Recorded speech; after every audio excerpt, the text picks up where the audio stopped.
الستات مش نكدية بمزاجها، واللي فاكر غير كده يبقى هو اللي يخبته بجد.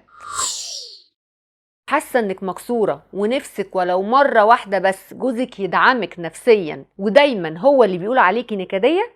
انا هقولك تعملي ايه، بس قبل ما اقولك تعملي ايه لازم كلنا ستات ورجالة نعرف ليه احنا ساعات بنحس ان الستات نكدية. الاكتئاب عند الستات ضعف الاكتئاب عند الرجالة. والله يا حبيبتي زي ما بقولك كده، وده بيخليكي في خطر كبير دايما. ده مش كلامي، ده كلام الأبحاث والخبراء والأطباء اللي منهم رجالة كتير. عشان كده أول حاجة لازم تعمليها شيري الفيديو ده لجوزك لو متجوزة، ولأبوكي وأخوكي لو لسه متجوزتيش، أو خطيبك عشان يعرف اللي فيها من أولها. بصي بقى، اللي يقولك الستات نكدية قوليله لا يا عم الحاج، الستات مش نكدية، بس الستات بيجيلهم فترات اكتئاب كتيرة جدا غيرك انت كراجل، والأسباب دي حددها الأطباء. وأول حالات الاكتئاب اللي بتيجي للبنت أول ما بتكبر وتبقى آنسة، وبتسبب لها تغيرات مزاجية مؤقتة. وعشان كده الأهل لازم يبقوا فاهمين ومقدرين حالتك كويس عشان يقدروا يتعاملوا معاها ويدوكي الدعم النفسي اللي انتي محتاجاه.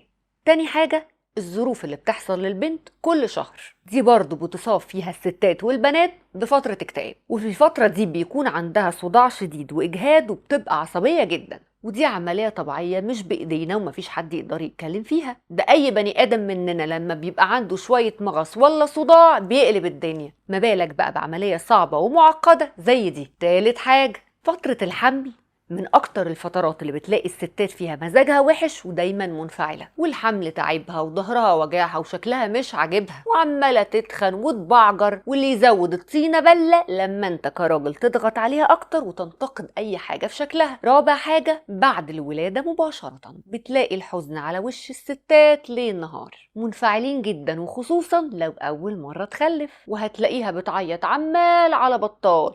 مالك يا حبيبتي؟ معرفش. بتعيطي ليه يا خالتي؟ معرفش. مالك يا بنتي؟ ما خبرش. وده بسبب التغيرات الهرمونية اللي بتحصل في جسمها بعد الحمل والولادة، وبسبب الأمومة اللي هي مش متعودة عليها، وقلة النوم، وتفاصيل البيبي الجديدة، عايز يغير، عايز ياكل، عنده مغص، بيسنن. ده غير بقى التغيرات الكتيرة اللي بتحصل في شكلها. الستات غصب عنها بتفضل بعد الولادة مبهدلة شوية في نفسها ومش قادرة ولا عارفة ترجع لوزنها وشياكتها وأناقتها، فبتبقى مش طايقة الدنيا باللي فيها. من رأيي اهرب من وشها أحسن. ده غير نظرة جوزها ليها وضغطه عليها. كل العوامل دي بتدخلها في اكتئاب ممكن ما تعرفش تخرج منه، وبتسبب لها أزمة نفسية كبيرة ومستمرة. نيجي بقى لخامس حاجة، لو الست كبرت في السن ووصلت لسن معين وده بيزعلها جدا على نفسها، حتى لو هي زي القمر وحتة بسبوسة بالقشطة، بتبقى عارفة وحاسة من جواها إنها خلاص كبرت، وبتبقى محتاجة دعم نفسي كبير جدا من كل اللي حواليها. والكلام اللي جاي بقى ركزوا معايا عشان ده موجه للرجالة،